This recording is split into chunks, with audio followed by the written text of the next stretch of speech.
everybody. It is Tuesday, March 18th, 2025. Welcome to the NFL Fantasy Football Podcast, where we get to talk about the most underrated running back on today's show. It's me, your man, MG Marcus Grant, joined by Michael F. Florio and Laquan Jones. And apparently, Laquan, I have to start locking the rundown so you don't just come in here and hijack the open. I'm glad you landed it, though, man. You said it. You read it how it was. Yeah, honestly, this is like, I read it literally for the first time seconds before we started the show. I love that for you. Thanks, I appreciate that. Yeah, I'm curious who this most underrated running back is we're going to talk about because we did a mock draft, our second mock draft of the offseason. Well, at least our second mock draft as a group with some others from the fantasy community. You may have seen on social medias that we put out a mock draft. We had several other people jump in. So we will talk about that. Talk about some players who have moved because, look, things have changed. There has been free agency. Guys have signed with new teams. So there are reasons to think that things are changing. Without any spoilers, Florio, were you surprised by some of the movement that you saw in this draft? A little. I was really curious to see specifically where the players who signed on new teams went. And yeah, they were probably the biggest movers. We're going to talk about him some, but some on Laquan's team himself, he pulled a couple of them off the board. Yeah, I was very surprised. And like I said, we'll dive into this, especially some of the rookies that moved, that went kind of early in this one. So we will talk about that and plenty more. Also, I'll do a little bit weird and do some baseball, football crossover stuff because Major League Baseball season started today. If you were on the West Coast, you were probably asleep. It started at 3 o'clock in the morning out here in Los Angeles. I know even the folks in the Midwest and on the East Coast were probably just rolling over and rolling out of bed, getting some coffee as the Dodgers and Cubs were getting started in Tokyo, Japan. So we'll tie that into some football a little bit later on in the show. But get started with some news headlines because there have been some mighty big, important fantasy relevant things that have happened in the last few days. Maybe none bigger than in Cincinnati, where the Bengals really are keeping the band together, at least on offense. They agree to terms with Jamar Chase and Tee Higgins. Both of them get 4-year contract extensions. Jamar Chase, 4 years, $161 million. So he is now the highest paid non-quarterback in NFL history. That record seems to last for about 72 hours, and then somebody else takes it over. Florio, I suspect that Jamar Higgins is going to hold on to this for a little bit longer. I don't imagine anybody else is going to come surpass him anytime soon. Yeah, I mean, unless whichever Ohio football team decides they want to pay someone next, because it's just that's the state where it's staying in right now. But this is crazy to me. Like, I for a while, I was like, they can't afford to keep all these guys together. And then shout out to Joe Burrow. He was like, I want my guys here and I want them paid. And apparently, shout out to Jamar Chase as well, because apparently him and Tee Higgins have the same agent, and apparently the agent was like, you're not getting one without getting both. So it's really cool that they took care of each other and stuff like that. But my God, are they going to have no money left for defense? Like, every game for them is going to be like the football version of playing in Coors Field. Like, you're just going to get a ton of points. There's going to be no defense. It's going to be a shootout. You're going to want those guys in fantasy that week. So I don't know what it means for the Bengals in real life on that defense, if they're going to be able to overcome that or not. But for fantasy, it should be a really fun thing. They are still trying to sign Trey Hendrickson. We'll see if there's any money left in the piggy bank for them to get that done. Otherwise, I'm sure there's a team in Buffalo that wouldn't mind maybe seeing if Trey Hendrickson is available. I know they are looking for pass rushers, and he potentially look. You guys got Joey Bosa. You don't need Trey Hendrickson, do you? Sounds like Von Miller could still come back. I'll take all the pass rushers we can get. This is a good draft for pass rushers, though, man. Just chill until April. However it happens, relax. I'm cool with it. The crazy thing, though, is if the Bengals pay Trey Hendrickson what he wants, they're literally going to have no money for anyone else. Like, it's the real life version of Stars and Scrubs. It really is. It is like that old, salary cap league, auction league strategy. You're going to pay a whole bunch of guys at the top, and then you'll just make it work with whatever you have left. But that does sort of beg the question, Laquan, because Florio was getting at it. Look, if they can't play defense, they're going to give up a lot of points, which means they're going to have to score a lot of points. We know where Jamar Chase is going. We'll talk about that in the mock draft. Tee Higgins is going to be highly drafted for sure. I'm looking at this, though, through a dynasty lens, because that is always sort of in flux. It's always sort of changing. With these two receivers in for the long term, and Joe Burrow saying he wanted his guys, does this move him at all in dynasty rankings? He's still a top 5 guy. Is there any room for him to move up now that there's some stability in Cincy? It's going to be hard to move up past the mobile guys, and you got Josh Allen, Lamar Jackson, always going to be in the conversations, the top 3, and you could slide Joe Burrow in at 3 if you want, and you could have Jaden Daniels in that conversation as well at 4. So looking at it, man, this Bengals offense is going to be putting up 50 points, even though their defense is probably going to be giving up 40 points. So therefore, you're looking at like an offense that's going to be high power for the next couple of years. So yeah, I mean, Joe Burrow, he gets a hard nudge into the top 3 conversation of quarterbacks. I am no football genius. My job is talking about fake football more often than not. But I'm going to give the Cincinnati Bengals just a little bit of football advice. And that would be, maybe don't start the season with a losing record. You go back to the last few years and it's 1-4, it's 1-3, it's 1-2. I know this offense is good. I know Joe Burrow and company can score a lot of points. It just feels like maybe don't put yourself in a hole so that suddenly we're in mid-October and you're talking about must-win games because you're trying to keep pace, with the Ravens and everybody else. That's good for us. Oh, it's great for us. Absolutely great for us. Not so good for the Bengals and their aspirations of getting to the playoffs and maybe trying to win a Super Bowl. Other things that happened over the weekend that we didn't get to because they happened after the last time we spoke to you all. Laquan, Cooper Kupp, he is no longer a Ram. He is still in the NFC West. He goes to Seattle, signs a 3-year, $45 million deal. I know the three of us sort of texted about this after it happened. I just first have to ask you, how are you going to feel? How are you going to feel emotionally when you see Cooper Kupp in that blue and green with a Seahawk on the side of his helmet? I haven't processed that yet because I still can't see it. Even though there's pictures in Photoshop, I literally can't see it. Like when people remind me that he's on the Seahawks now, it's like, no, he's not. Nah, I don't believe it. It's not there yet. But I know it's going to be one of those things like when we first play because we're going to see him twice a year.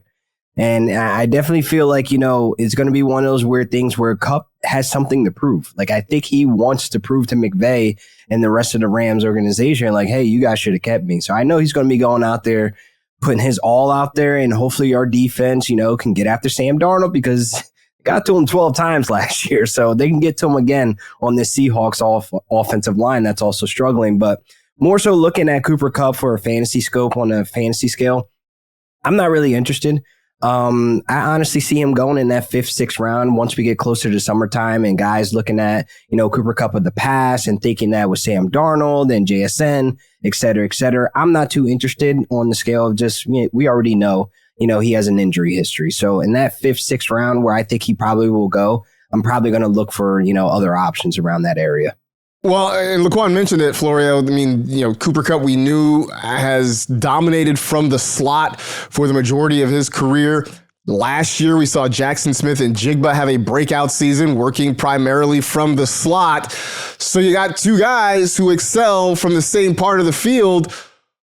How much does this hurt JSN? Who plays the slot? How do you see this thing shaking out?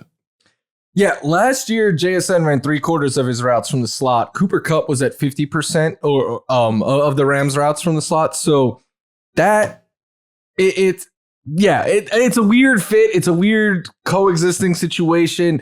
I think they'll split time in the slot, but if I had to guess, my thinking is Cooper Kupp plays it primarily and JSN slides out wide. And I've seen people try to make this argument that like this is a good thing for JSN, and I'm not saying for real life purposes he can't be an X. I think that's in his profile. I think he has the skill set to do so.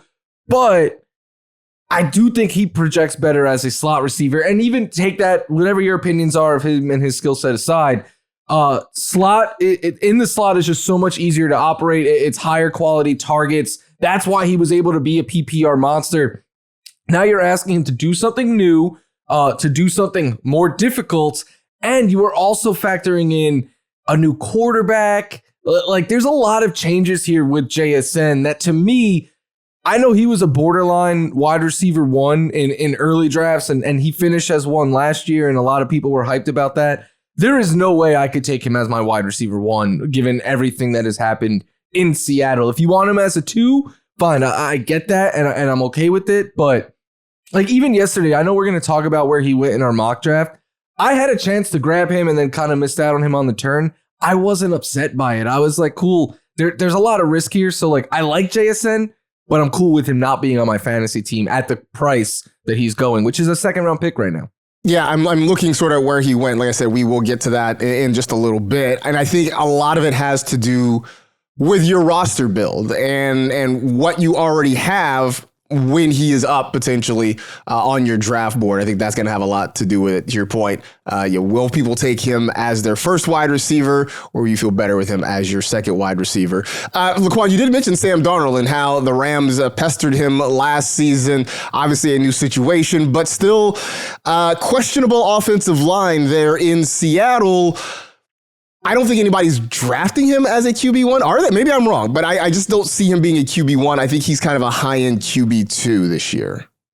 Yeah, we could say QB2 high end just based on what we saw last season, but I'm not drafting him at all because, listen, he's going to be harassed with that O-line, and it's not even going to just be the Rams. There's other teams out there that are going to be able to get to him as well. And Sam, he does bring some rushing upside, so I can kind of see why people will label him as the QB2, as a guy that has that upside as a high end, but more so, most of these yards are going to be scramble yards. These aren't going to be like design runs. So it's not like he's going to be going out there putting up 500, 600 yards. We're looking at around 300 to 400 rushing yards from him. So I can honestly see people hanging their hat on that just for the rushing upside and praying to God that they go to the draft and they add another wide receiver, because there's still another missing spot here that needs to have this offense to actually look like it's threatening. And Sam Darnold, he's going to need more than that. I don't think he was drafted in our mock yesterday. I don't believe so. No, I just did a quick glance and did not see him. He was not drafted in the mock draft. Feels right? Like, there's no quarterback that was drafted that I'm like, Sam Darnold should easily be ahead of him.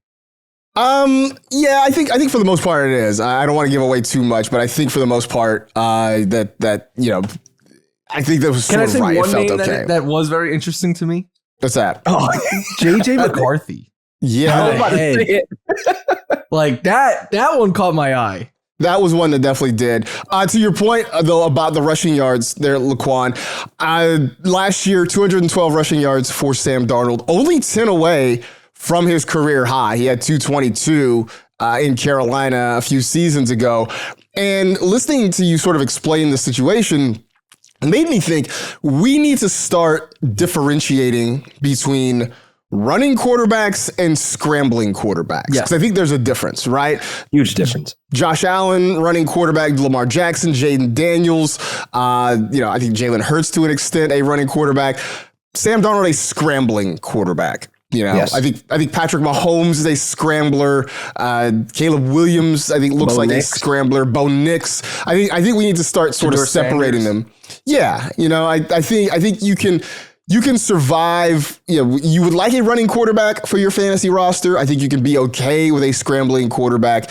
If you have a pocket passer, he has to be an incredibly good pocket passer to make up for what you're missing on the rim. He can move in the pocket, even though that whole line is trash, but it's just going to be more times than not, he's going to be on his back. Those final 2 weeks scare me because of that O-line. Look at his history. Look at the teams he's been with. He has a lot of experience scrambling. He's played behind a lot of bad offensive lines. He sort of knows what to do in those situations. Okay, so now I'm looking at this, and I think I know who your most underrated running back is. The Vikings. They get Jordan Mason. I see you punching the air now. Look what's punching the air now. Vikings acquire Jordan Mason in a trade from the San Francisco 49ers. When I saw this, I texted you. I said, "Are you still in on Jordan Mason?" And you were an emphatic yes. Yes. So obviously we know how you feel about Jordan Mason. Now I should ask you how you feel about Aaron Jones. Aaron Jones, to me, he feels safe for the first half of the season because Aaron Jones, he's getting up there in age. He's 30. All right. I've been 30 before in my life before. So I know how these hamstrings, these knees are starting to work. And I feel like it's almost like to the point where you hand the guard over how Raheem Mostert did it to Devon Achane. We're looking at Jordan Mason in probably the best situation possible. The O-line has gotten better. They got additions. You're looking at Jordan Mason. He's giving you 5 yards per carry his entire career, even with limited opportunities. Listen, it takes very little for me to love a running back. It only takes a couple touches. And in 2022, I want you to show me anybody that was talking about Jordan Mason. This guy right here, because it only took a couple plays. He took my breath away when he faced the Rams in 2023 in his first game getting those reps. And when I'm looking at that game, I'm like, yo, this dude needs more opportunities. And that's exactly what he's falling into if Aaron Jones was happen to fall apart mid-season to the back end. We're looking at a league winner right here, man, with all opportunities ahead of him. So I will say, on the one hand, yes, Aaron Jones is 30. He's going to be 31 in December. So he's on the wrong side of that arbitrary cliff that we have set up at age 30. On the other hand, look at all those years he was in Green Bay, and we were so frustrated because he never got the workload we wanted, right? Because at some point it was Jamal Williams taking opportunities. Then it was A.J. Dillon taking opportunities. Yeah. Last year, he had 305 touches, or 306 touches. First time in his career he's ever been over 300 total touches in a season. In fact, he's only been over 250 3 times ever. So maybe there's not as much wear and tear. But I could see a 1-2 punch for sure in Minnesota. But Florio, this back to San Francisco. Yes, Christian McCaffrey is still there. He's coming off of what was a really frustrating year with injuries. Jordan Mason is gone. Elijah Mitchell is gone. Should you invest in Isaac Guerendo, or should you be worried that maybe another running back is coming in the draft? Yeah, well, yes to both of those, because Isaac Guerendo, look, they drafted him last year. They clearly feel really good about him. They had the option to keep Jordan Mason. I know contract and stuff kind of led to that, but they felt comfortable enough to move on from Jordan Mason to be like, we have Isaac Guerendo here, who looked really good when he got opportunities last year. The caveat with the draft being, you could say that about almost any running back right now. Like if they survive the draft, because it's such a deep running back class, and teams that we don't think are going to take running backs are going to take running backs. And that's why don't fall in love with situations just yet. But as of today, I don't see how you don't feel great about Isaac Guerendo, because he is the handcuff to CMC, who, let's face it, is getting up there in age and now has Achilles issues to worry about and stuff, and hasn't always been the poster boy of health. If he misses any time, we're talking about Isaac Guerendo being the RB1 on a Kyle Shanahan rushing attack. Like, we saw it last year with Jordan Mason. We saw it at times with Isaac Guerendo. Prior to last year, we saw it with like Elijah Mitchell. Raheem Mostert, Jeff Wilson, pick the 49ers backup running back you want. When they get a chance to start, they end up being fantasy relevant. So if he is the handcuff coming into 2025, I would argue he is one of the top handcuffs in fantasy. Yeah, the Niners, I think, are still sort of sorting out their plans. They probably have a plan. They just haven't told the rest of us. I suspect they are drafting a running back. The question is exactly when. How much draft capital do they invest in a running back? And I think that will determine how much opportunity they get. And just the recent history of 49er running backs suggests that whoever they draft probably gonna play, because that's just how it's been. How it goes. That's just been how it's been the last few years with running backs in San Francisco. That should just tell you to sell them, though, man. Like, this is a sell window. Like, I am getting all my Isaac Guerendo shares out, because that just shows that they're gonna keep that running back room stable, stacked. Like, you already let Jordan Mason go. Elijah Mitchell is, what it is, but he's gone. You really don't think they're going to fill that back two of that depth chart of those running backs, man, and they are having the opportunity to play? It's going to take a Caleb Johnson or RJ Harvey to get drafted, and folks are going to be like, ooh, I don't know about Isaac Guerendo again. So this will be a good window to sell if I'm a dynasty manager. Yeah, I mean, potentially. I wondered, again, do the Niners invest that sort of draft capital to get those guys that you mentioned? I mean, when you think about it, Guerendo himself was a 4th round pick. Yeah, I guess it depends on how draft boards fall. We'll see what they He's decide to do fast. at that That's position. what you need to be a Shanahan running back. He is fast. That is true, for sure.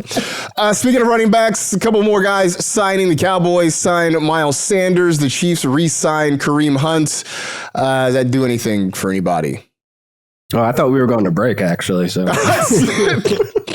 I think people are going to see the Kareem Hunt signing and be like, it's over for Isaiah Pacheco. But did you guys watch Kareem Hunt last year? He is a plotter who has literally no explosiveness left in. To me, him and Elijah Mitchell are both, in case Pacheco doesn't get back to what he was pre-injury type of signings. Yeah, I mean, I would be more worried about Mitchell, I think. Yeah. Creeping up on Pacheco than Hunt, but I don't think either one of those guys is really a threat to Isaiah Pacheco's opportunities. Don't worry, if you need someone to run into the Eagles D-line 6 times in the Super Bowl, Kareem Hunt, come on down. That's your guy. That is your guy. Yeah, I shouldn't. I was a huge Kareem Hunt fan when he was coming out of Toledo. I remember hyping him up, and I just remember that first game. I don't remember his first game as a rookie. He had a huge game. I think he caught a big touchdown pass, had a couple of big runs. It was a Thursday night game, I believe right? so. I remember that. I was on, then Twitter and was, victory. I don't victory lap very often. I victory lapped that one because I was all about Kareem Hunt coming into that season, and he broke out. He was like a top 5 running back, I want to say, as a rookie. I think he was. He was really, really good as a rookie, but he wasn't a guy that was getting a lot of hype in that draft class. But I remember watching him and just kind of falling in love with his game for sure. But, Chiefs know their running backs. Until they become this. Until that. Well, CEH was a mistake in the first round, but that's another story. Yeah. I bought in though. So over Jonathan Taylor. Insane. We were all so excited for Clyde Edwards-Helaire. That was going to be the thing that just broke fantasy football. It did, just not in the way that we were hoping it would. So we are going to do mock drafts periodically throughout the off season. Maybe try to do one a month, basically, as things kind of shift around. And we've gone through free agency. We'll have the draft coming up in a few weeks. We'll definitely do another one after that. So decided to get a group of folks together. A 12-team, 1 quarterback redraft league, just sort of your basic, I guess, what is now standard. I guess PPR has become the standard. So what is now a standard league for most folks.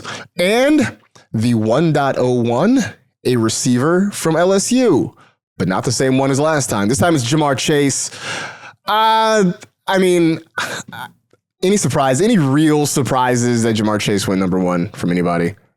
No. I think that's normally I'm like, I'll make the case for someone else. I don't see any case for anyone else. Yeah. Not at all. Not a big surprise. Our pal Mike Fiala took Jamar Chase at the 1.01. But after that, Flory, a little bit of a surprise that running backs go 2, 3, and 4. Maybe not the guys who went, and maybe not the fact that they went in that order. Were you surprised that they went starting at number 2, though? Yeah, I was sitting there at 3. I think I'm going to grab Bijan if he falls to me, just to go hero RB and kind of hammer that home, because I wasn't sure which running backs would fall back to me in the late second, but I was pretty confident I'd get wide receivers that I feel good about. But I also, while this show may be out on Saquon going where he's going, I think in most drafts he'll be the number 2 pick behind Jamar Chase. Or even maybe in some go 1 overall and then Chase goes 2nd. But I was surprised with Gibbs going forward. Now, I do think, to me, Gibbs and Bijan are my top 2 running backs. But I thought he would fall a little bit behind some of these other receivers. But I'm guessing the other drafters felt like me at 2 and at 4. I'll feel good about some running receivers later on. But if I miss out on these running backs, I don't know what's coming back to me. Yeah, so Barkley goes 2, Bijan Robinson goes 3, Jahmyr Gibbs goes 4. Then it came to me at number 5. And I sat and I looked because obviously the running backs were gone at that point. There were no running backs that I was interested in at number 5. Justin Jefferson was still there. Amon-Ra St. Brown was still there. CeeDee Lamb was still there. And I really sort of toggled between Lamb and Jefferson. Ultimately, I ended up taking CeeDee Lamb. So here's my thought process, because my thought was, okay, well, CeeDee's going to be back. He's going to be healthy. He'll have hopefully a healthy Dak Prescott back next year as well. And that at least gave me some sense of comfort that there was some stability there. But Laquan, last year at this time, we were like, I don't know about Justin Jefferson. Sam Darnold's going to be the quarterback, and I'm going to stay away from that. And then we all looked like idiots, midway through the season. Tell me I'm not doing the same thing over again.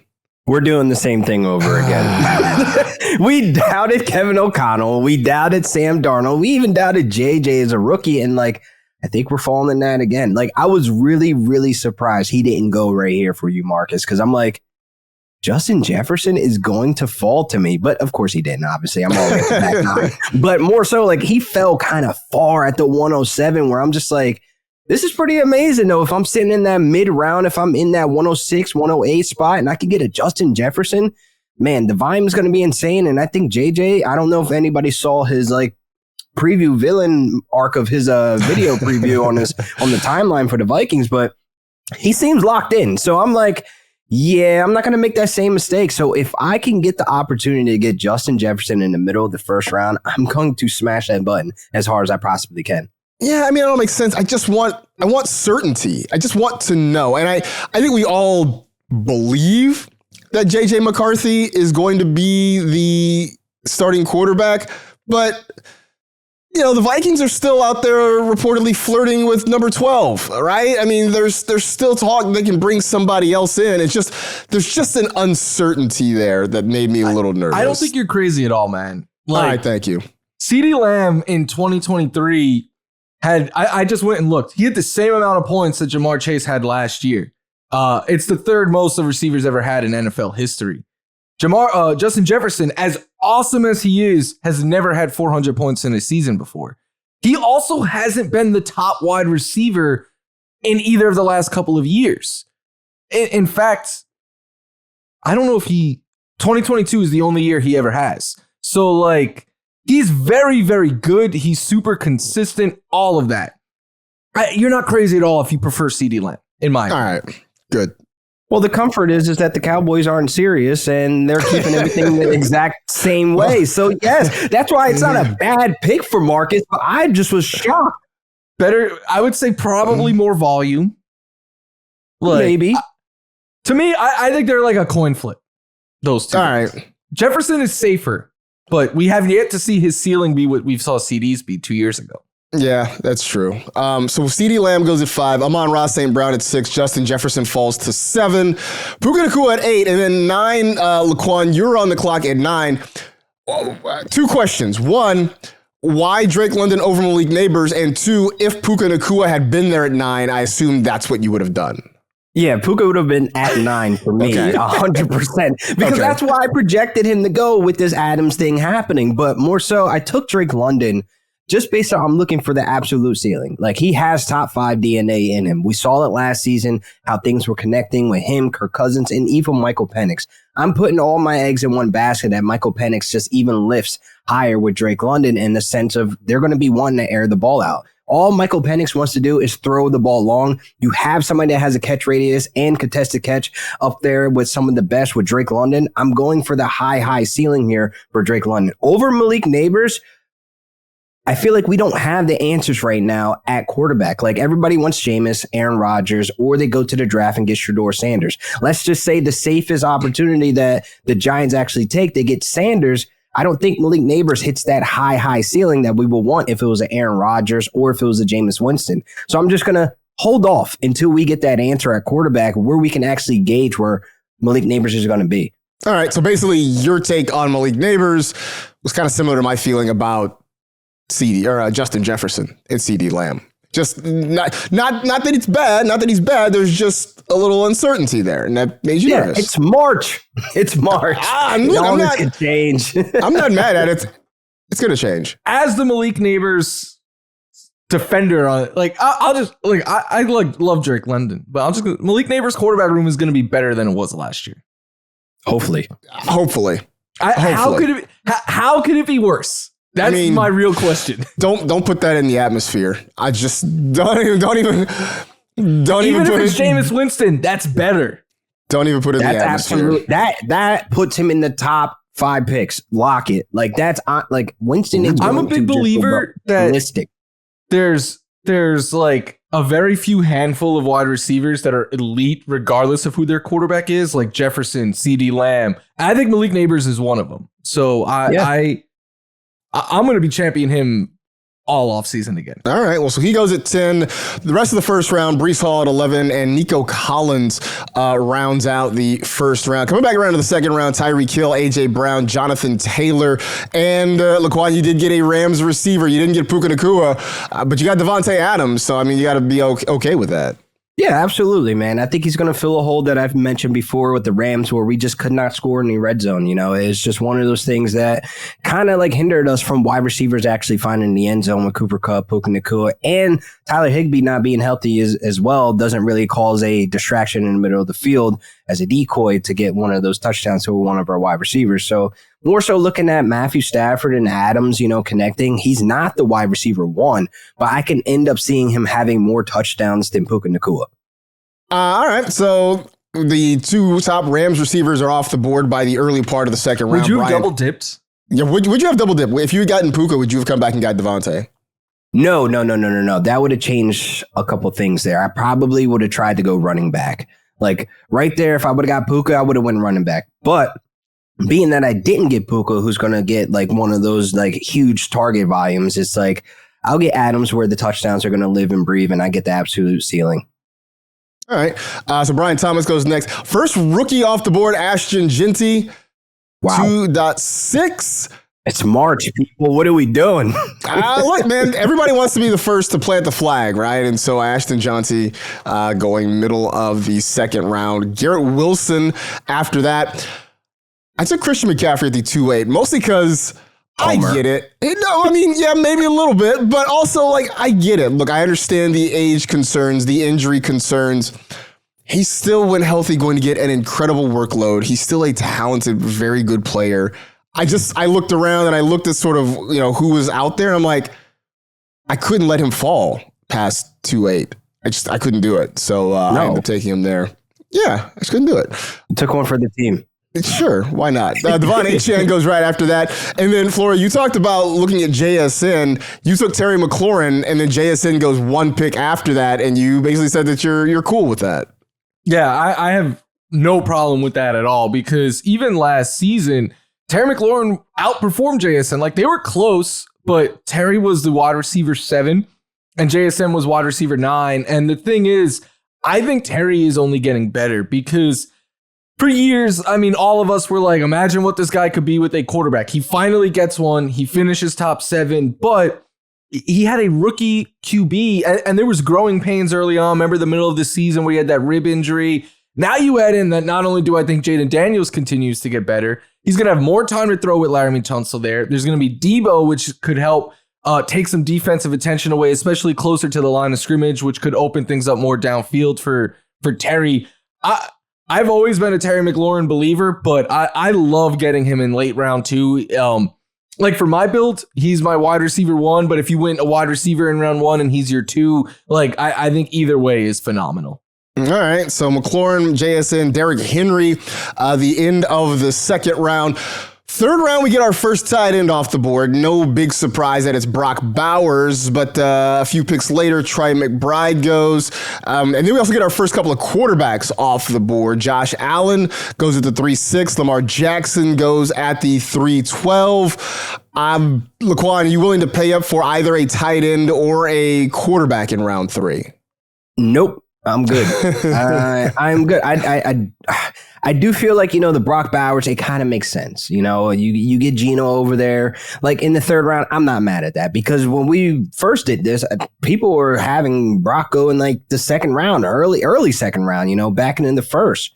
So this feels like a little bit cheaper. It's just that my personal belief, I'm not going quarterback or tight end in those first 3 rounds. All right. How about you, Florio? You okay with a tight end? Or I should say not okay with. Would you do a tight end or a quarterback in round 3? If I would have probably done it had Ladd McConkey not been there for me in round 3. And I know people are going to be mind blown. Like Ladd McConkey, round 3, he's going to go there come August. And I think he's 100% going to be worth it. but there was no, like, he was the cutoff of receivers that I felt good about there. And I think the whole room kind of agreed, because after I took McConkey, another receiver didn't go till the end of the round. So there was a large chunk where no receivers went. If, let's say, like, McConkey went instead of Bowers and I get there, I'd probably take Bowers. Or even if, like, McBride went, if McConkey went instead of Derrick Henry, let's say, I would have took Trey McBride.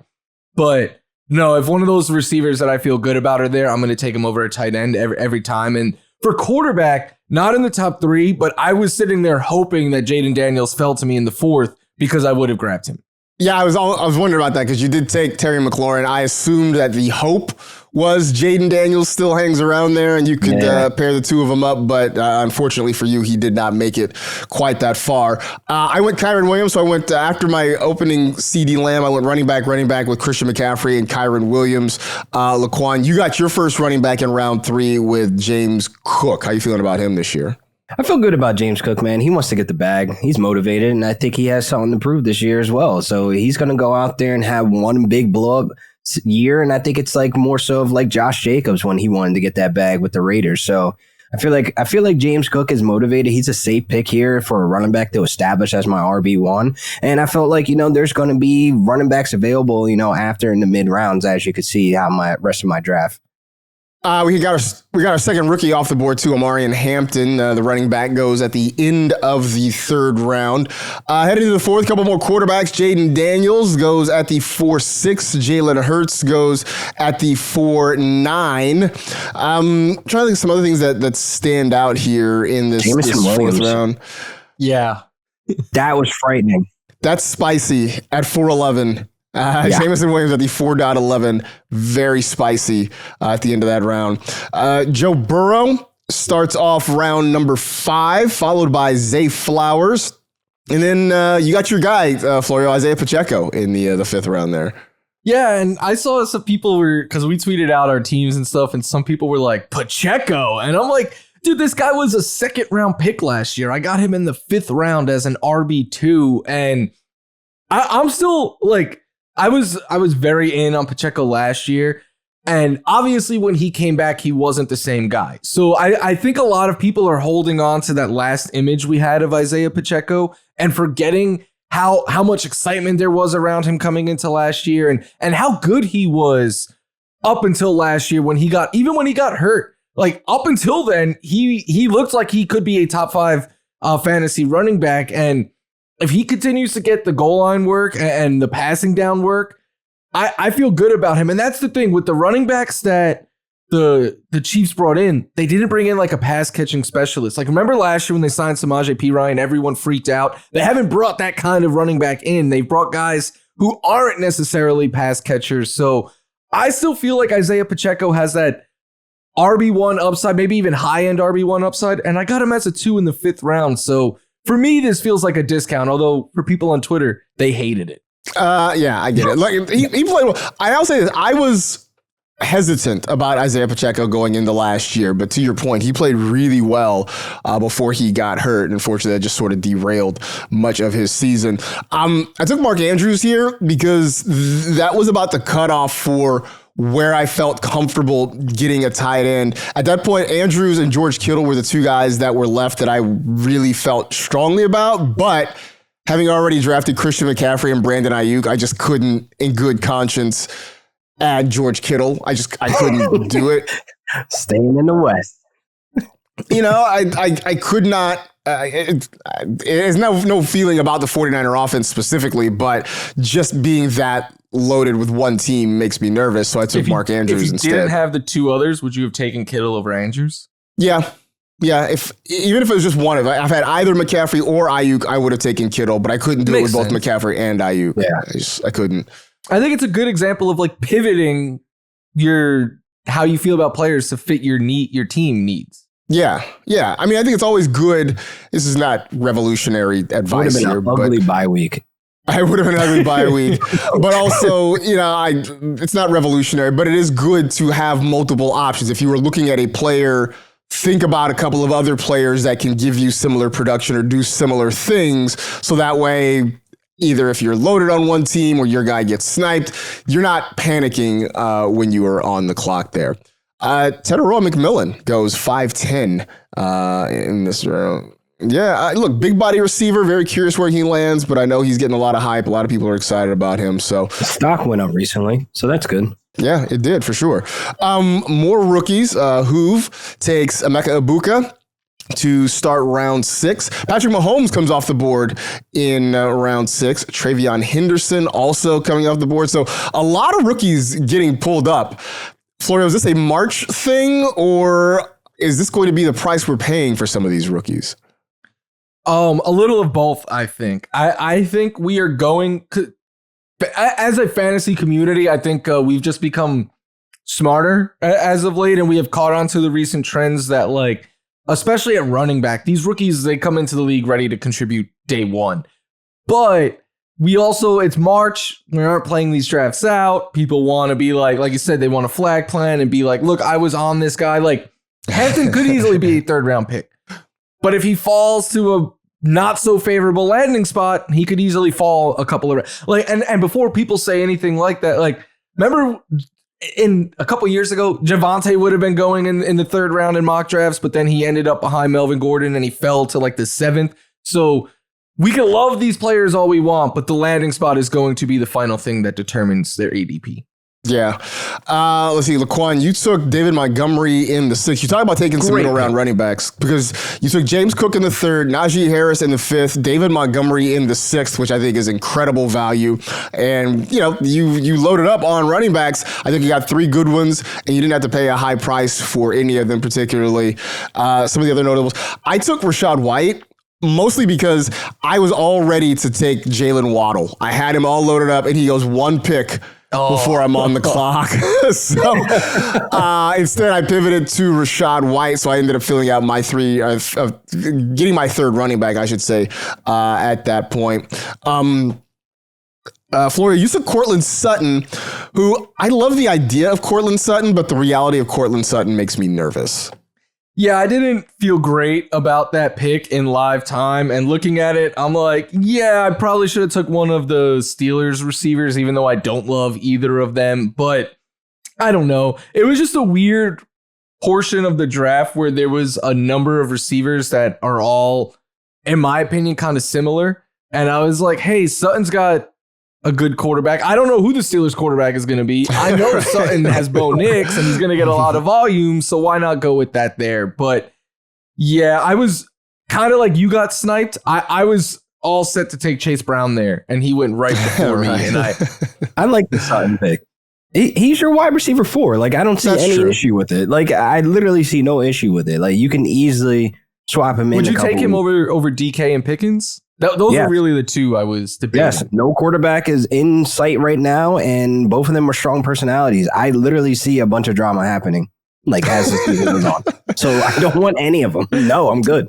Well, speaking of which, so the end of the 5th, or into the 6th round, rather, Chuba Hubbard and James Conner. DK Metcalf starts off the 7th round. In fact, the 7th round has a heavy Steeler influence there because DK Metcalf starts it off. Jalen Warren is the 2nd pick in the 7th round. I know Justin Fields isn't a Steeler now, but he was a Steeler. And you took him as your first quarterback, Florio, 3rd pick of the 7th round. 7th QB off the board. And I did a show this weekend where I was like, guys, I have Mahomes as my QB 6, but I'm really toying with the idea of putting Justin Fields 7. And then it's always good to test these things in theory, right? And when I was sitting here at the 7th pick, I was looking at all those other quarterbacks, and we talk about it a lot. There's a huge clump of double-digit names probably after the top 5.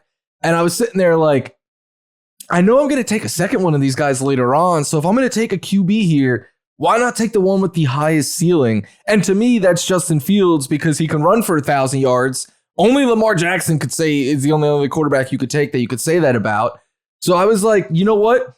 I'm going to put this to the test. And I actually felt really good about it because I got Dak Prescott later.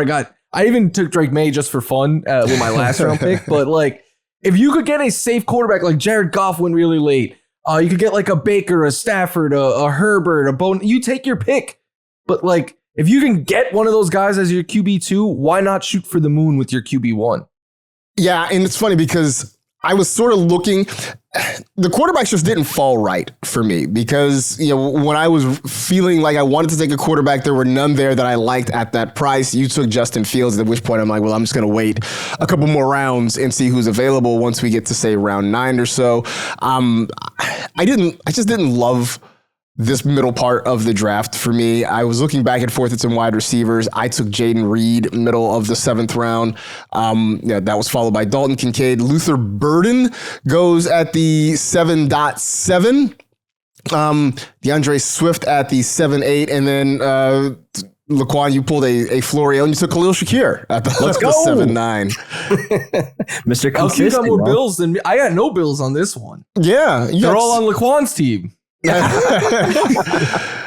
I drafted for you, brother. Tyler Warren goes at the 7.10. He is my favorite tight end in this draft. So we got a couple of rookies because Warren, Krishan Judkins goes next. Ramondre Stevenson rounds out the 9th round. The 7th round, I should say. We get into the 8th round. Some of the notables here: Aaron Jones goes with the 3rd pick. You talked about Aaron Jones earlier, Laquan. I mean, it feels like the 8th round feels like really good value for him. That's great value. And this is you just banking on like, hey, I mean, this is my RB, 4 at this time. And you took a risk with Travion Henderson without knowing his location. Aaron Jones fits in a nice spot there as your 3rd running back, essentially, because he was very efficient last season. And look, the Vikings O-line, they done great justice by him. So that is such a great pick there for that value.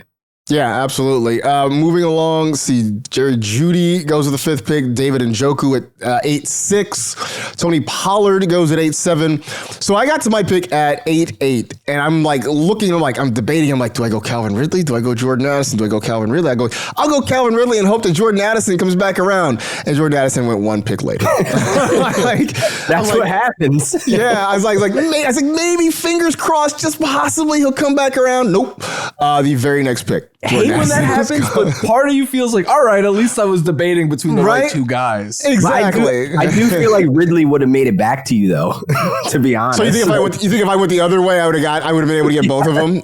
That's probably what would have happened in that universe. Yeah, I mean, you might be right. TJ Hawkinson goes 8-10. Travis Kelce, the 11th pick in the 8th round. Does this stick, Florio? Does he stay here, or does he maybe move up when you get more kind of casual folks drafting? I think he moves up for sure. I was surprised by where like Evan Ingram went in the 5th round. That blew my mind. Yeah. Dalton Kincaid in the 7th. I love David Njoku, but I had him ranked ahead of Travis Kelce. I was surprised that he went ahead of Kelce, though. I think when you get to August, Kelce, I think he's for sure behind, like, obviously Bowers and McBride, and then like Kittle, Andrews, even Hawkinson, like those high-end tight ends he'll go behind. After that, though, I don't see any of the middle round tight ends going ahead of him. Yeah. The Swifties won't allow it. That's very true. Some of the things, Michael Pittman goes at the end of the 8th round. That was a name that I looked at a long time. I was just too scared to draft. But you may laugh when you see some of the other things I did. Ricky Pearsall, I thought was a nice pick at the start of the 9th round for Mike Fiala. Just gonna jump through some of these interesting ones. Cooper Kupp is a mid-9th round pick. My first quarterback was Kyler Murray because I still wanted somebody who could run, I guess. Is Kyler Murray a running quarterback or a scrambling quarterback now? Wow, that's a good question. How many rushing yards did he finish with? I think he's like 4 something. He might be a scrambler now, man. I think he's more of a scrambler now. I don't think he's a running quarterback. I think he had a couple years early in his career where he was a rushing quarterback. He had 572 last year. He's kind of on that cusp. He's a hybrid, though.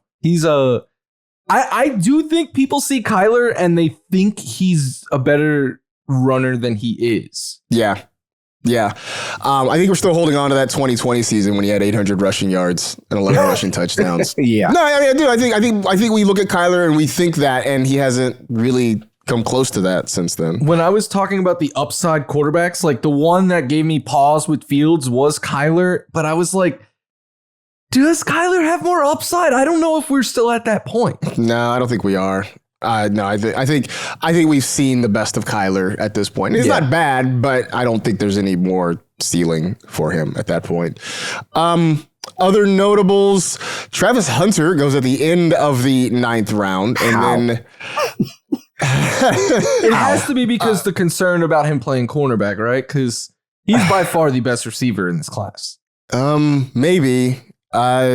Yeah, I don't know what the reason is for Travis Hunter falling as far as he did. I'm staying away. I can't do it. I just don't. He's labeled athlete. I'm good. I just don't want to take that risk. You know what's funny? When you Google like Travis Hunter player comps, Champ Bailey comes up every single time, and it's like, but who is he like as a receiver? That's what I want to know. CeeDee Lamb. I really do think that he's going to primarily be a corner and who plays occasional My comp was receiver. Garrett Wilson. I think he's legit as a receiver, man. Like, I think he's a big play guy. I'm curious, can he consistently do the little things that you need to do to be successful, or is he a guy who just won on athleticism? So doesn't always work in the NFL. Hey, people were saying this about Ohtani when he came over. This is true. Very true. 2 hits this morning. I'm just saying. I drafted Kyler Murray with the hope that maybe I knew it was a long shot, that maybe Caleb Williams could fall back to me. I didn't really expect it. It was just kind of a pipe dream. He goes top of the 10th round. In fact, 10th round has Caleb. It has Bo Nix. It has Jordan Love. It has Jared Goff, all in the 10th round. We will ignore the fact that I drafted Javonte Williams. So we'll just keep on moving to the 11th round. You can't quit him. You can't quit it. I know. I did. I like looking at him like, all right, fine, I'll do it. Seek help. Michael Gallup came out of retirement. You want to pull him up? Maybe in the next mock draft, I'll just draft Michael Gallup too and keep it going. I was surprised that none of you said anything in the chat while that happened. I just kind of kept it low. I kept a low profile and kept it moving. 11th round, CJ Stroud goes in the 11th. I took Anthony Richardson. I will tell you that in the moment, I didn't love my quarterback situation. 24 hours later, I don't love my quarterback situation with Kyler and Anthony Richardson. I don't know if either of you can make me feel better about it. No quarterback room has more upside. The silence is deafening. Yeah. Ouch. I don't love it. But it's one of those things like, hey man, it's March. I'm just messing around. I'm just trying to see what happens. But there's too much volatility there. I just don't love that at all. Hey, you took another one for the team, man. I did. I appreciate you. Absolutely. You're a team player. I'm trying my best. I'm trying to think of some of the other really interesting things from the late rounds. Kyle Pitts goes at the last pick in the 11th round, which, however you feel about Kyle Pitts, that feels like a very low risk situation there, that if it turns out right, you're going to be okay. Yeah, I'm going to get sucked back in at that cost. No. But no, I mean, seriously. Thing, like, you could wait at again, if I don't get like the Hawkinson or Kittle or Andrews, I'll just wait and I'll double dip and I'll take Kyle Pitts and someone else like Jake Ferguson or someone like that. In this situation, he has Bowers. So if Pitts hits, you could trade him for whatever other team needs. He's going to need some wide receivers. I mean, if Pitts hits, you could start him over Bowers. Generational.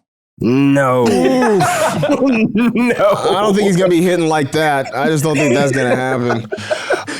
Those days round 13 was sort of the handcuff round. Rico Dowdle starts it off. Blake Corum, Jordan Mason, Isaac Garrindo all go back to back in the middle of the round. I hear you growing, so I'm sure you wanted Jordan Mason. Yes, I did. But instead, LaQuan, you got your second quarterback. You're taking Bo Nix and you get Matt Stafford. So I mean, that feels like a nice trade-off. So. I mean, I got that pancake stack with Devontae Adams and Matthew Stafford, which goes back to my point that I feel like they're going to connect on a whole bunch of touchdowns. So absolutely love that, just in case things get, a little weird in Denver with Sean Payne and Bo Nix. Which is always possible for sure. We talked about at the top, J.J. McCarthy goes with the second pick in the 14th round. Some of the other notable picks in that round, Isaiah Likely is the fourth pick in that final round. Trevor Lawrence goes at 14-9. Then Florio, you took your boy Drake May at 14-10. And ruined Mike's day. You ruined Mike Fiala's day. Notable Patriots fan, but also, it's true to your brand. You're making sure you get your guy. I didn't need a third quarterback. I was like, who is the most fun pick I could make here? And it was Drake May. For sure. Taking a look at some of the bigger movers, right? Devontae Adams moves up 5 rounds from mid-7th to mid-2nd. Najee Harris goes up a couple of rounds. Justin Fields goes from undrafted to Florida. You took him in the 7th round. Chris Godwin moves up now that he is signed. DeAndre Swift moves up a couple of rounds. Rome Odunze moves up about a round and a half. Devontae Smith moves up almost 2 rounds. But Justin Fields, guys, I mean, Laquan, that seems like it's going to be consistent now that he has a home and we know he's going to be a starter. Oh, absolutely. Especially having that prior connection with Garrett Wilson. Like I absolutely hope for the best for Justin Fields this year in fantasy. And like Florio was saying, like you're drafting him to get to that absolute peak. Like we're talking inside the top 7 quarterbacks. So I'm definitely always going to be on the Justin Fields train. I mean, I think most of fantasy is, and like, it's funny because it's one of those things where we don't care if he's a good real life quarterback. We're all just doesn't matter. Just give me those rushing yards. Just give me those rushing yards. Justin Fields just needs to be good enough to keep the starting job. That's it. That's all we want. That's all we want. I don't see him losing it to Tyrod. He's not. I mean, there's no one there. There's no one there that's going to take it from him. Awesome pairing, by the way. Like Taylor could teach Justin Fields, like he's a veteran. He's been around the block a lot of times. Like I think he's the perfect mentor for someone like Fields. As long as he doesn't walk in with like a paper bag that says Taylor ham bagel and ham and cheese, like we're all good to go. Like it's pork roll, but more so looking at Justin Fields, he's going in with the opportunity to really be the starter and not have somebody over his back, you know? So like it's a complete fresh start. He's paid. He's the starter. Man, I just hope he goes out there and ball. I'm totally going to send Justin Fields a Taylor ham sandwich. No, you don't even say it. to Florham Park. Just have one DoorDash to Florham Park. Hey, enjoy your Taylor ham sandwich. Do you think that's possible? Like, can you order players like you can? I guess, right? I'm sure you could. If I'm a player, I'm not eating some random sandwich that some stranger sent to me. Yeah, Uber Eats is already sus, man. That's kind of sketch. Like, hey, man, just this magical sandwich appeared. I just love the idea of him getting something that says like pork roll on it. Yeah, he's like, who sent this? Your boy Laquan Jones. Oh man. There you go. All right, so that was our look at the mock draft. Like I said, we will do more of these as things shift. Certainly after the draft, I think we're going to see a lot of movement with ADPs and the like there. So whilst many of you were asleep, certainly out here in Los Angeles or on the West Coast in general, the Los Angeles Dodgers and Chicago Cubs were starting the Major League Baseball season in Tokyo. If you care, the Dodgers were a 4-1 winner. They are off to 1-0. Shout out to Yoshinobu Yamamoto for 5 solid innings. Shohei Ohtani in front of his native country had a couple of hits there. The Dodgers get off to a start in their defense of their World Series championship. But more importantly, I was trying to make this in a football context because we are a fantasy football show. And I started thinking about all the guys who played both football and baseball. And you're kind of looking it up, like I could go deep back into like guys that you may or may not have heard of. Obviously, you guys know Deion Sanders, had obviously a long NFL career, but also played for the Atlanta Braves and Cincinnati Reds. I think he played for San Francisco Giants, maybe, I think, for a minute, in the same day he did it, right? He did. I think he played for the Braves and then went and flew and played for the Falcons, I think, later that night or something like that. I think the guy who was as good or even better at both was Brian Jordan, who played safety for the Falcons, but also eventually he just switched to baseball full time. But Brian Jordan was a 2-sport star at some point, right around the same time Deion was. Maybe the greatest of them all was Bo Jackson, who unfortunately had his football career cut short because of a nasty hip injury, but was just an absolute stud. But I thought about some guys more recent vintage. Obviously, there's Tim Tebow, who Mets legend. For all he did in college, was not a great NFL player and was more of a gimmick as a minor league baseball player. My Tim Tebow theory for the rest of the time that no one can ever convince me otherwise is in 2017, when the Mets were like awful in September, he broke his hand like the week before. He would have been called up that year just to sell tickets, and he would have played pro baseball. Like, I believe baseball. It. I 100% believe that theory. It's like the Mets were like, we got to do something to generate some excitement. We're not doing it on the field. Let's bring up Tim Tebow. Man, they're going to do whatever they can to sell them jerseys and tickets, man. my Met fan friends were like, we're better than this. And I was like, I will be there 100%. Are you though? I mean, maybe now. Back then, no. No, right. Now they were awful. Things are fine. I actually thought about Jeff Samardzija too, who never played NFL football, but was a stud receiver at Notre Dame and ended up having a pretty good career as a major league pitcher. The Shark. But I got down to a couple of quarterbacks, Russell Wilson and Kyler Murray. And, Russ has gone to spring training. I think he went to spring training with the Yankees once. I know he definitely the Rangers, too. Yeah, the Rangers for sure, I know. And then obviously Kyler, you guys remember, there was the whole big thing. Is Kyler going to go to the NFL draft? Is he going to sign with the Oakland A's and go play outfield? Obviously, we know the choice. But I would say if you had to pick one and you can combine, what your expectations in baseball were with their NFL careers, who you got between Russ and Kyler? Florida, you're deeper in baseball, I know, than Laquan is, so I'm going to ask you first. Who would you take between Russ and Kyler? Kyler Murray all day. He was a top 20 pick, I believe, if I'm remembering. 9th overall. 9th. I was about to say top 10. Yeah, top 10. Russell Wilson went in the 41st round, which for those of you who don't know how baseball drafts work and stuff, they're endless. They go on year round. Not really, but Mike Piazza was a 60th round pick as a friend. favor. Yeah. As a favor to a family friend. Yeah. That's how deep baseball drafts get, that they're we'll just throw away a pick because we're friends with your dad. Russ going in the 41st round doesn't really compare to me. And the thing, I don't really ever remember a Russell Wilson going pro conversation. There was legit debate. Should Kyler Murray just go make his money and play baseball? Yeah. No, Russ was more hey, Russ plays baseball. And then the Rangers let him go out there for spring training and play an inning or two at shortstop and get an at bat. But it wasn't. Russ made the right choice. Kyler did not. There's no Super Bowl in his future, especially being in the division. But he made money. He did make money. Yeah. He got paid. I don't know if he's making, even baseball players make money. I don't know if he's making quarterback money though. Yeah. I think either way, I think his chances to win a championship are going to be small because he's not going to win one in Arizona. And is that a short joke? No. It was there. Okay. It was an Oakland A's joke. And so the A's, he was definitely never going to win one with the A's.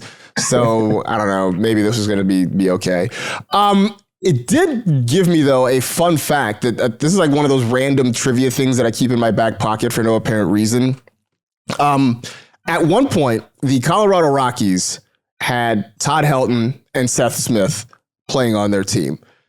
They had a weird connection in that Todd Helton was playing football at the University of Tennessee, and I believe was the backup quarterback or was on the depth chart behind Peyton Manning, while Seth Smith was at Ole Miss. It was on the depth chart behind Eli Manning. I thought Todd started, though, over Peyton. And Eli started over Smith. Well, Eli definitely started over Seth Smith. I'm not sure if Seth Smith ever really played. You're right. Todd Helton was the starter for a short amount of time. The W again. Let's go. So there it is. There you go. That was my fun baseball, football tie-in fact for the day. Patrick Mahomes' dad was a Met. That's right. Yeah, I don't know if you guys have heard. Patrick Mahomes' dad played baseball. This is and he's really good. He was okay. He was an okay pitcher. He wants one more Mets revenge by just hitting John Rocker because that's apparently something they were trying to set up. Yeah, I think we all saw through that, right? That was a setup for something else. That those two guys, no one cared that they were about to actually fight, and I'm not going to pay money to watch them. I get why John Rocker wants to do it. I 0% understand why your son is almost a billionaire, and you're like, you know what? I'm going to fight for money at my age. Just attention. Just attention. That's all it is. Just attention. Those are our baseball to football fun facts. Maybe we'll have some more. Who knows? Hey, Mahomes owns the Royals now, too. He does own the Royals. This guy's winning. He owns the Royals. He owns the Raiders. He owns several franchises. One of my favorite fun facts was when he bought the Royals, they started selling Royals 15 jerseys, and Whit Merrifield was 15 on the Royals at the time. They had a player actually wearing 15. It was their best player too. Like it wasn't like it was like yeah. Right, but if you're Whit Merrifield, what are you gonna say? Like, you walk down the street, you ask somebody who Patrick Mahomes is. Most people be like, "Oh yeah, I know who that is." You're like, who? The other way, what is a Whit Merrifield? Like, nobody knows who that is. Nobody knows. Oh, I'll be so mad. Anyway, we'll be back with you later on in the week talking about, I don't know, the NCAA tournament starts. Maybe we'll figure out some great football players who played college fantasy basketball bracket. too. Let's do it. All right, let's do a fantasy bracket. We'll do that. We'll make something up along the way. Either way, that'll do it for this edition of the NFL Fantasy Football Podcast. Stay happy, safe, and healthy. Do good and live well. Enjoy baseball. Enjoy college basketball. Enjoy fantasy football. We'll talk to you again on Thursday.